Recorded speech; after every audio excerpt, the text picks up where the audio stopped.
दोस्तों जय हिंद। दोस्तों हम प्रसिद्ध पुस्तकें डिस्कस कर रहे थे दोस्तों। ये पार्ट नंबर 3 है। एक पार्ट में हमने ये डिस्कस किए थे इधर साइड की, एक पार्ट में ये। आज प्रीवियस लेक्चर्स आप देखना बिल्कुल ना भूलें दोस्तों। इस लेक्चर में हम 43 क्वेश्चन से शुरू कर रहे हैं दोस्तों। तो पहला क्वेश्चन है दोस्तों, वाल्मीकि द्वारा रामायण ग्रंथ की रचना हुई थी तो किस भाषा में हुई थी? तो रामायण जो है वो संस्कृत भाषा में लिखी गई थी दोस्तों। कौन सी भाषा में? संस्कृत में। संस्कृत भाषा में लिखी गई थी। इसे महर्षि वाल्मीकि ने लिखा था। इसे महर्षि वाल्मीकि ने लिखा था। रामायण को आदि काव्य माना जाता है और इसके रचयिता महर्षि वाल्मीकि को आदि कवि भी कहा जाता है दोस्तों। रामायण में भगवान राम के चरित्र का उत्तम विवरण काव्य रूप में अभिव्यक्त किया गया है दोस्तों। अभिव्यक्त किया गया है दोस्तों। तो आपको जानकारी के लिए बता दूं रामायण के बारे में, रामायण को सबसे प्रामाणिक ग्रंथ माना जाता है दोस्तों। इससे अलावा रामायण से रिलेटेड और एक दो चीजें बता दूं आपको। रामायण का सबसे लोकप्रिय जन भाषा में रूपांतरण गोस्वामी तुलसीदास ने अवधी भाषा में किया था दोस्तों। अवधी भाषा में किया था। इसे रामचरितमानस भी कहा गया है। रामचरितमानस है ना। कभी क्वेश्चन आता है रामचरितमानस की रचना किसने की? तो गोस्वामी तुलसीदास ने अवधी भाषा में की थी। रामचरितमानस के नाम से की थी दोस्तों। तो रामायण का सबसे लोकप्रिय जन भाषा में रूपांतरण किसने किया था? जन भाषा में रूपांतरण गोस्वामी तुलसीदास ने अवधी भाषा में किया था, है ना। ये याद रखना है। इसके अलावा एक रामायण को तमिल में रामायण को राम अवतारम के रूप में जाना जाता है दोस्तों। तमिल में भी रामायण रचित की गई है। तो रामायण में तमिल में रामायण को राम अवतारम के रूप में जाना जाता है। और इसे लिखा था, तमिल की रामायण को लिखा था तमिल कवि कंबन है ना।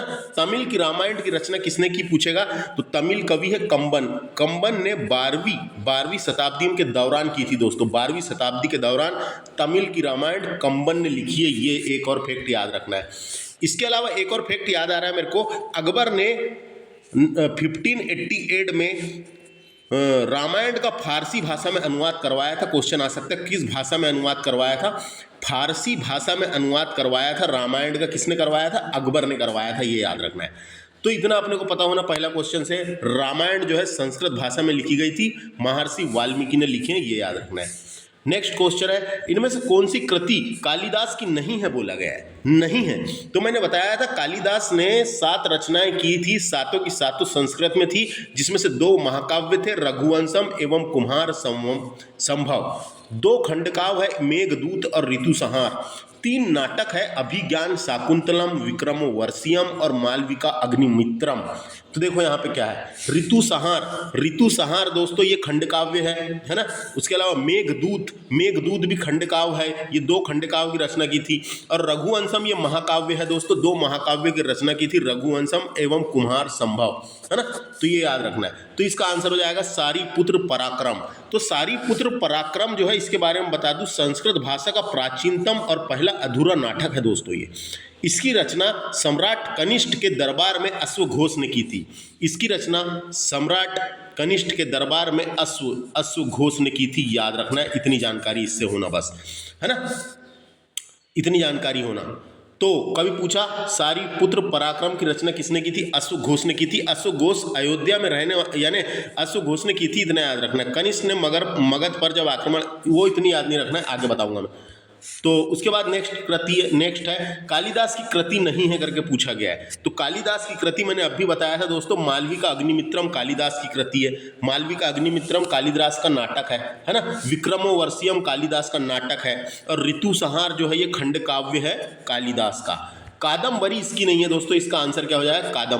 कादम्बरी के बारे में आपको बता दूं, कादम्बरी संस्कृत में लिखा गया एक रोमांटिक उपन्यास है दोस्तों। इसकी रचना महाकवि बाण भट्ट ने की थी।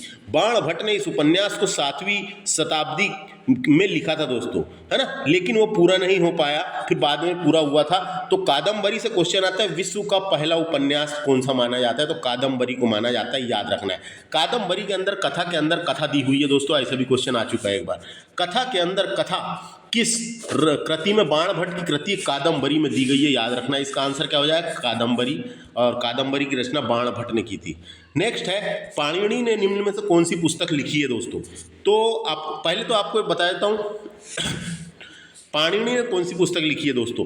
संस्कृत के महान व्याकरणविद पाणिनि की प्रसिद्ध रचना का नाम है अष्टाध्यायी। पाणिनि की प्रसिद्ध रचना का नाम है अष्टाध्यायी। संस्कृत व्याकरण पर लिखा गया एक सूत्र शैली का ग्रंथ है दोस्तों। ये सूत्र शैली का ग्रंथ है, इसमें करीब 400 नियम बताए गए हैं। अष्टाध्यायी का मतलब होता है 8 अध्यायों वाला, 8 अध्याय वाली होता है, वाली, है ना, तो ये याद रखना है। तो कभी पूछा पाणिनि ने किसकी रचना की? संस्कृत व्याकरण का पहला ग्रंथ माना जाता है दोस्तों ये अष्टाध्यायी पाणिनि ने लिखे। महर्षि व्याकरणविद पाणिनि की प्रसिद्ध रचना है, याद रखें इतना। नेक्स्ट है बाबरनामा किसने लिखा है? तो दोस्तों आपको बता दूं बाबरनामा किसने लिखा है, ये पूछा है ना।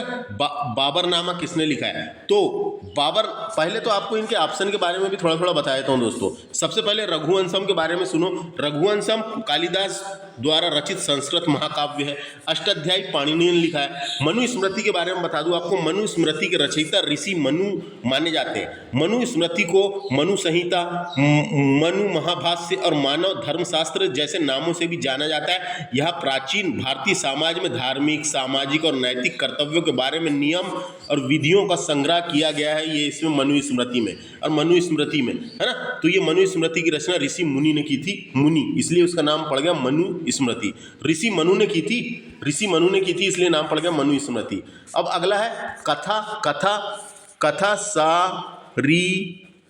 सारी संघ। कथा सारी संघ की रचना किसने की थी? तो कथा सारित्य सागर है दोस्तों। ये सारित्य सागर इधर छुप गया था, दिख नहीं रहा था मेरे को। कथा सारित्य सागर की रचना किसने की, पूछा जा सकता है। तो भारतीय लोक कथाओं और एक प्रसिद्ध संस्कृत संग्रह है दोस्तों। इसमें 11वीं शताब्दी में सोमदेव ने लिखी थी। किसने? सोमदेव 11वीं शताब्दी में सोमदेव ने इसकी रचना की थी दोस्तों। सोमदेव जो थे वो कश्मीर के राजा अनंत के दरबार में कवि थे। सोमदेव जो थे वो कश्मीर के राजा अनंत के दरबार में थे दोस्तों, याद रखना है ना। तो ये सोमदेव ने, कभी पूछा कथा सारित्य सागर की रचना किसने की? तो सोमदेव ने की थी, याद रखें। नेक्स्ट है बाबरनामा की बात कर लेते हैं। बाबरनामा मूल रूप से लिखा गया था, तो बाबरनामा बाबर की आत्मकथा है दोस्तों। बाबर ने इसे तुर्की भाषा में लिखा था। बाबर ने इसे तुर्की भाषा में लिखा था। ऐतिहासिक रूप से इस किताब को बड़ा महत्वपूर्ण माना जाता है, क्योंकि इतिहास की जानकारी हमको मिलती है। तो बाबरनामा बाबर की आत्मकथा है दोस्तों। बाबर ने इसे तुर्की भाषा में लिखा था, है ना, तुर्की भाषा में लिखा था, याद रखना है, तुर्की, है ना, तुर्की भाषा में। नेक्स्ट पुस्तक है कथा रित्य सागर। अब भी मैंने बताया था दोस्तों, ये सोमदेव ने लिखे हैं। किसने? सोमदेव। देखिए ऑप्शन डी हो जाएगा। सोमदेव ने लिखे, कश्मीर के राजा अनंत के दरबार में कवि थे। अनंत के दरबार में कवि थे ये दोस्तों। कथा सारित्य सागर भारतीय लोक कथाओं और दंतियों का एक प्रसिद्ध संस्कृत ग्रंथ है दोस्तों, जिसे 11वीं शताब्दी में सोमदेव ने लिखा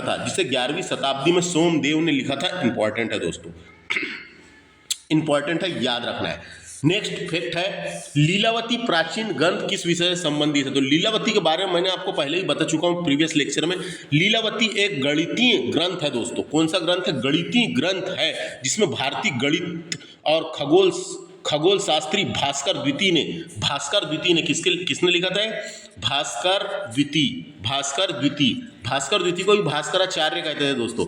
भास्कर द्वितीय ने 1150 में लिखा था। यहाँ उनकी मुख्य कृति यहाँ जो भास्कराचार्य की मुख्य कृति थी, जिसका नाम था सिद्धांत शिरोमणि का पहला खंड है दोस्तों। सिद्धांत शिरोमणि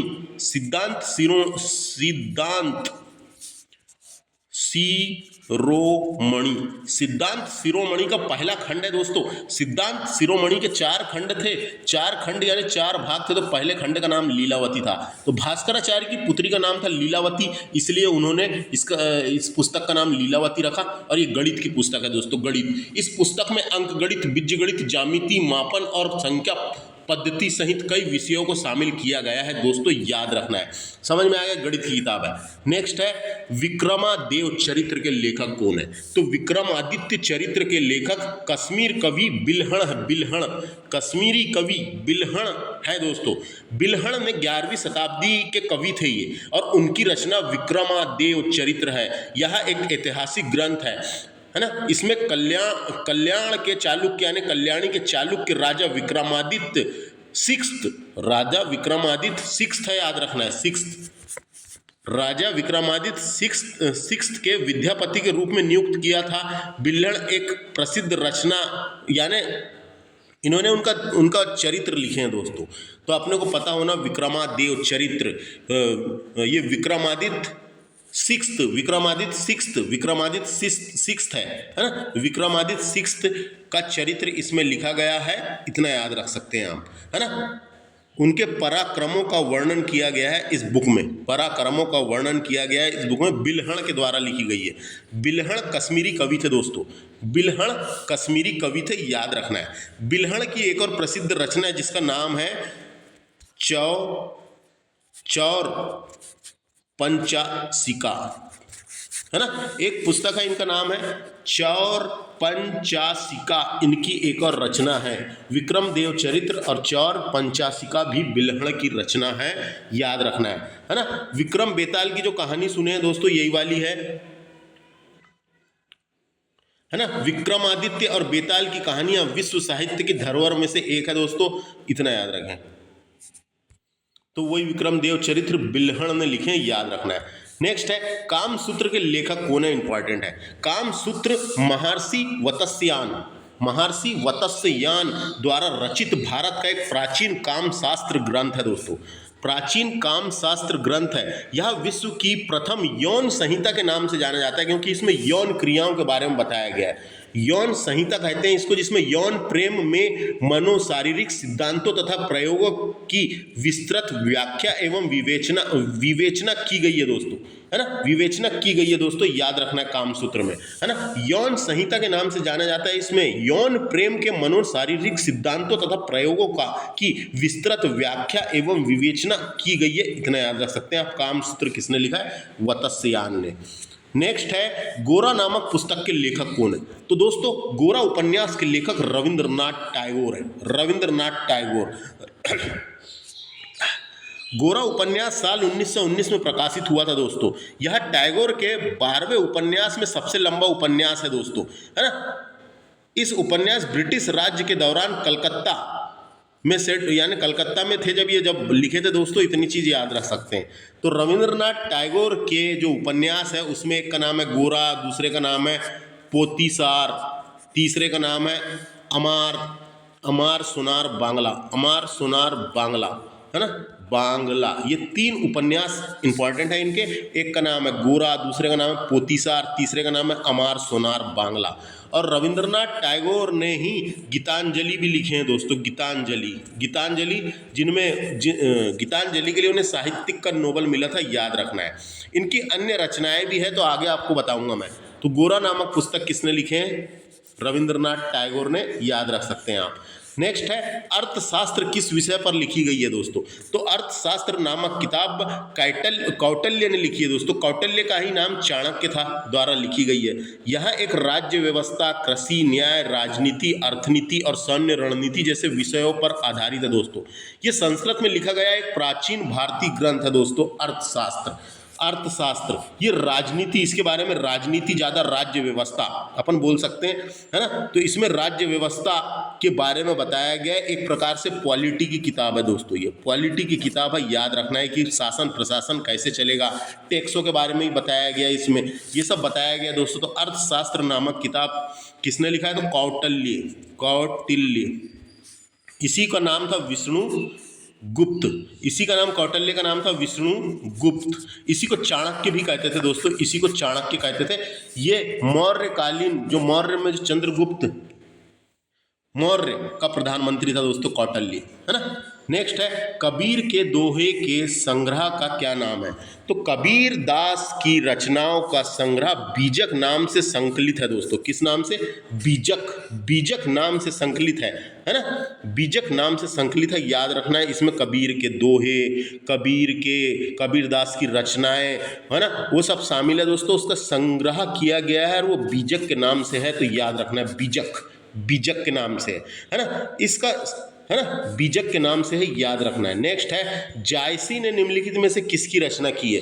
तो दोस्तों पद्मावत महाकाव्य को मलिक मोहम्मद जायसी ने लिखा था। पद्मावत कहाँ लिखा है, पद्मावत महाकाव्य को मलिक मोहम्मद जायसी ने लिखा था। यह अवधी भाषा में लिखा गया था दोस्तों। कौन सी भाषा में? अवधी भाषा में लिखा गया था। इसे मूल रूप से फारसी नस्तालिक लिपि में लिखा गया था पहले, फिर इसको अवधी में लिखा गया, है ना। पद्मावत हिंदी साहित्य के अंतर्गत सूफी परंपराओं का प्रसिद्ध महाकाव्य है दोस्तों। ये 1540 में लिखा गया था, 1540 में लिखा गया था। मलिक मोहम्मद जायसी जो है शेर शाह सूरी के दरबार में थे, ये भी याद रखना है।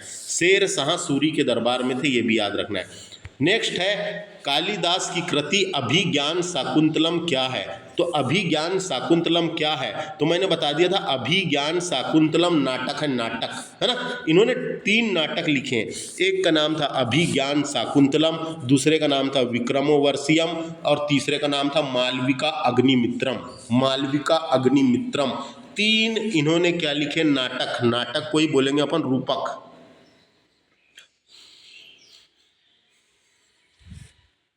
इसके अलावा 2 इन्होंने क्या लिखे? महाकाव्य लिखे। एक का नाम था रघुवंशम और दूसरे का नाम था कुमार संभवम। इसके अलावा इन्होंने 2 खंडकाव्य लिखे हैं। 2 खंडकाव्य में है, एक मेघदूत और दूसरा ऋतु संहार। ये 2 खंडकाव्य है, याद रखना है। नेक्स्ट है पंचतंत्र के रचनाकार कौन है? दोस्तों पंचतंत्र के रचनाकार कौन है करके बताया गया है ना। विष्णु शर्मा है दोस्तों, विष्णु शर्मा, है ना। तो पंचतंत्र के लेखक है विष्णु शर्मा। पंचतंत्र का तात्पर्य है पशु दंत कथाओं से प्राचीन भारतीय संग्रह है दोस्तों। एक प्रकार से ये मूल रूप से संस्कृत भाषा में लिखा गया था। ये पंचतंत्र मूल रूप से संस्कृत भाषा में लिखा गया था, पंचतंत्र, है ना। विष्णु शर्मा लिखित पंचतंत्र समस्त कहानियों को दिया गया है दोस्तों। उसमें कई सारी कहानियां बताई गई है। डायरेक्ट क्वेश्चन आता है पंचतंत्र की कहानियों के लेखक कौन है? विष्णु शर्मा है, याद रखना है, विष्णु शर्मा, है ना। इसके अलावा आपको थोड़ी सी इसके बारे में जानकारी दे दूं मैं। ये मालविका अग्निमित्रम के बारे में थोड़ी सी जानकारी दे देता हूँ। मालविका अग्निमित्रम कालिदास द्वारा रचित संस्कृत नाटक है। यहाँ 5 अंकों का नाटक है, जिसमें मालवादेश की राजकुमारी मालविका तथा विदिशा के राजा अग्निमित्रम का प्रेम है दोस्तों। अग्निमित्र का प्रेम है, उनके विवाह का वर्णन किया गया है इसमें। उनके विवाह का वर्णन किया गया है। एक प्रकार से श्रृंगार रस प्रदान है, याद रखना है। एक प्रकार से ये श्रृंगार रस प्रदान नाटक है। श्रृंगार रस प्रदान नाटक है। कभी कौन सा रस पूछा जा सकता है क्या नहीं। नेक्स्ट है श्रीमद् भगवद गीता की रचना किसने की थी? तो श्रीमद् भगवद गीता को वेद व्यास ने लिखा था दोस्तों। किसने? वेद व्यास ने लिखा था, है ना। श्रीमद् भगवद गीता को वेद व्यास ने लिखा था। वेद व्यास को व्यास या वेद व्यास के नाम से जाना जाता है। वेद व्यास को महाभारत का लेखक भी माना जाता है दोस्तों। महाभारत का लेखक भी माना जाता है और वेद व्यास को पुराणों का मुंशी भी कहा गया है। वेद व्यास को पुराणों का मुंशी भी कहा गया है ना।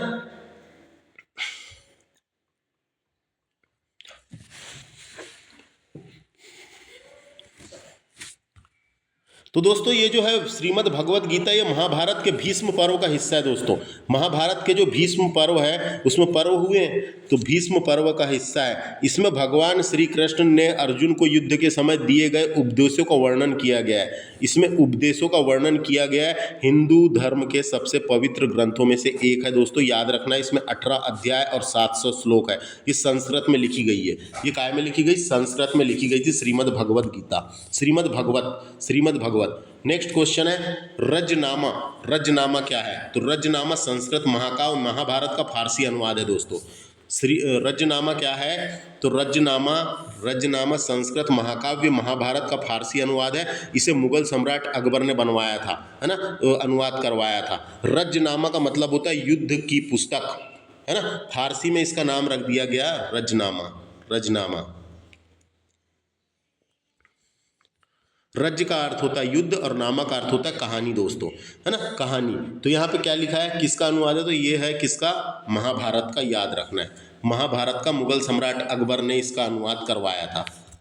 तो समझ में आ गया रजनामा जो है किस ग्रंथ का फारसी अनुवाद है? तो महाभारत का है दोस्तों। देखो अकबर ने करवाया था, लेकिन किसने किया था इसका अनुवाद? एक तो किया था फौजी ने, फौजी और अबू अल कादिर बदाऊनी ने किया था दोस्तों। अबू अल कादिर बदाऊनी ने किया था। अकबर ने करवाया था लेकिन इनने किया था, याद रखना है अनुवाद, है ना। नेक्स्ट है मिलिंद पन्हो। मिलिंद पन्हो क्या है? तो मिलिंद पन्हो के लेखक दोस्तों नागसेन है, नागसेन। मिलिंद पन्हो के लेखक कौन है? मिलिंद पन्हो के लेखक है नागसेन, नागसेन। नागसेन ने 100 ईसा पूर्व और 200 ईसा पूर्व के बीच यह बौद्ध ग्रंथ लिखा था दोस्तों। 100 ईसा पूर्व और 200 ईसा पूर्व के बीच यह बौद्ध ग्रंथ लिखा था। यह भारतीय बौद्ध ऋषि नागसेन, भारतीय बौद्ध ऋषि नागसेन और एक इंडो ग्रीक राजा मेनांडर के बीच एक संवाद को रिकॉर्ड करने का दावा करता है दोस्तों। संवाद को रिकॉर्ड करने का दावा करता है ये ग्रंथ, है ना, ये ग्रंथ। तो ये दोनों दोस्तों किस किस का? नागसेन और राजा मिनांडर के बीच संवाद के बारे में इसमें बताया गया है। संवाद के बारे में बताया गया, याद रखना है ना, संवाद के बारे में बताया गया है। तो अपन इसका आंसर क्या हो जाएगा दोस्तों? इसका आंसर हो जाएगा ये कौन सी भाषा में लिखा गया था, ये भी पता होना अपने को। ये पाली भाषा में लिखा गया था। कौन सी? पाली भाषा में लिखा गया था। पाली भाषा में लिखा गया एक बौद्ध ग्रंथ है ये दोस्तों, बौद्ध ग्रंथ है। तो इसका क्या हो जाएगा? इसका आंसर हो जाएगा ये पाली ग्रंथ हो जाएगा। इसका आंसर देख लेता हूँ मैं एक बार। इसका आंसर हो जाएगा सी वाला, 60 का सी पाली भाषा, पाली ग्रंथ हो जाएगा दोस्तों, है ना, पाली ग्रंथ, पाली ग्रंथ हो जाएगा। तो मैंने बता दिया यह एक बौद्ध ग्रंथ है जो पाली भाषा में लिखा गया था। यह ग्रंथ भारतीय ऋषि नागसेन और इंडो ग्रीक राजा मिनांडर के बीच संवाद का संग्रह है, संवाद का संग्रह है, याद रखना है। नेक्स्ट क्वेश्चन है दोस्तों, बंकिम चंद्र चटर्जी द्वारा कौन सी पुस्तक लिखी गई है? तो दोस्तों आपको बता दूं, बंकिम चंद्र चटर्जी के द्वारा दुर्गेश नंदिनी नामक किताब लिखी गई है। दुर्गेश नंदिनी नामक किताब लिखी गई है। बंकिम चंद्र चट्टोपाध्याय ने कई किताबें लिखी है दोस्तों, जिसमें से एक है आनंद मठ, दूसरा है दुर्गेश नंदिनी, कपाल कुंडला, है ना, और बहुत सारी किताबें हैं, तो आप देख सकते हो। तो इसका आंसर हो जाएगा दुर्गेश नंदिनी, दुर्गेश नंदिनी, दुर्गेश नंदिनी नामक किताब लिखी है, याद रखना है। दुर्गेश नंदिनी इंपॉर्टेंट किताब है। इन्होंने आनंद मठ भी लिखा है दोस्तों, एक राजनीतिक उपन्यास है आनंद मठ, जो ईस्ट इंडिया कंपनी की मुस्लिम सेना के खिलाफ सन्यासी के विद्रोह पर आधारित है दोस्तों। इस उपन्यास से ही वंदे मातरम गीत भारत का राष्ट्रीय गीत बना है। तो एक और किताब है दुर्गेश नंदिनी, इंपॉर्टेंट है। नेक्स्ट क्वेश्चन है, किसकी तुलना मायकावली के प्रिंस से की जाती है? तो दोस्तों कौटिल्य के जो अर्थशास्त्र है इसकी तुलना की जाती है। तो भारत के नए अर्थशास्त्र की तुलना मायकावली के प्रिंस से की जाती है, याद रखना है ना, मायकावली के प्रिंस से की जाती है, यानी हाँ यही बोला मैं। तो क्या है कि कौटिल्य को भारत का मायकावली भी कहा जाता था दोस्तों, कौटिल्य को भारत का मायकावली भी कहा जाता था। और मायकावली ने प्रिंस नामक किताब लिखी है, जो प्रिंस है ना, ये प्रिंस नामक एक पुस्तक लिखी है, किताब लिखी है, तो उसकी तुलना कौटिल्य के अर्थशास्त्र से की जाती है, इंपॉर्टेंट है। भारत के पहले प्रधानमंत्री जवाहरलाल नेहरू ने कौटिल्य की तुलना मायकावली के प्रिंस से की थी, द प्रिंस से की थी दोस्तों। कौटिल्य को भारतीय मायकावली भी कहा जाता है, इतना याद रखना है। कौटिल्य कौन थे आप जानते हैं, ये चंद्रगुप्त मौर्य के समय थे, उसके प्रधानमंत्री थे। नेक्स्ट है, किस मुगल शासक ने अपनी आत्मकथा लिखी है? तो दोस्तों मुगल सम्राट बाबर और दूसरा जहांगीर, है ना, ये दो मुगल सम्राट ऐसे हैं जिन्होंने खुद ने अपनी आत्मकथा लिखी है दोस्तों।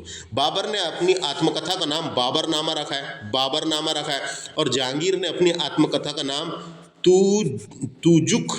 तुजुक ए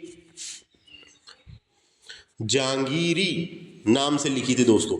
तुजुक ए जहांगीरी के नाम से लिखी थी ये दो, है ना। तो तुजुक ए जहांगीरी तो जो थी, जहांगीर ने वो फारसी भाषा में लिखी थी, और बाबरनामा जो है ये तुर्की भाषा में लिखा गया, तुर्की भाषा में लिखा गया।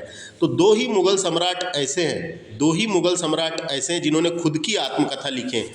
एक तो बाबर ने बाबरनामा लिखा है और दूसरा जहांगीर ने जहांगीर यानी तुजुक ए जहांगीरी नामक लिखा है। हुमायूं नामा तो गुलबदन बेगम ने लिखी है, ये पता होना है ना। हुमायूं नामा गुलबदन बेगम ने लिखी है ना। हो गया, इतना ही याद रखना है। तो अपन ने ये इधर साइड का डिस्कस किया बेहतरीन तरीके से, जो ही बताने की कोशिश किया हूँ। नेक्स्ट लेक्चर में मिलते हैं, अपन इधर का 64 नंबर से डिस्कस करते हैं। थैंक्स फॉर वॉचिंग, नमस्कार।